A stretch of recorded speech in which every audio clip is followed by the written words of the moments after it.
ছেলে বিদেশে থাকে, মেয়ে এই দেশে আছে, উভয় পক্ষের অনুমতিতে ভিডিওর মাধ্যমে বিবাহ জায়েজ কি? জায়েজ। সাক্ষী টাক্ষী সহ সব কিছু ভিডিও কলে নেবেন। তবে মোবাইলে দেখার উপর মানে এটা নির্দেশনা, পাত্রীকে মোবাইলে শুধুমাত্র দেখার উপর নির্ভরশীল না হতে আমরা অনুরোধ করব। এখানে ধোঁকা থাকতে পারে, অনেক কিছু থাকতে পারে। তবে যদি বিশ্বস্ত মাধ্যম হয়, পছন্দ হয় বা আগে চেনা থাকে, কোনো অসুবিধা নেই। আমি আজকে আমাকে সকালে মানে যেহেতু এই বিষয়ে আসলে মনে পড়লো, কিছুদিন আগে 1 মাস আগে আমাকে একজন প্রশ্ন করেছিল যে মোবাইলে বিবাহ জায়েজ কিনা। বলছে জায়েজ, বিবাহ হয়েছে অলরেডি মোবাইলে। ছেলে আজকে দেশে এসছে, কালকে সম্ভবত। এখন ওকে কে বলেছে যে আবার তোমার বিবাহ করাতে হবে। লাভ কি হলো?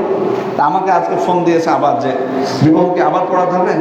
যে বিবাহ যদি আবার পড়াতে হয় তাহলে ওই বিবাহ করে লাভ কি হয়েছে? এটা বাড়তি কথাবার্তা। এগুলো প্রথমবার একবার বিবাহ পড়ানো যথেষ্ট, আবার কেন পড়াতে হবে?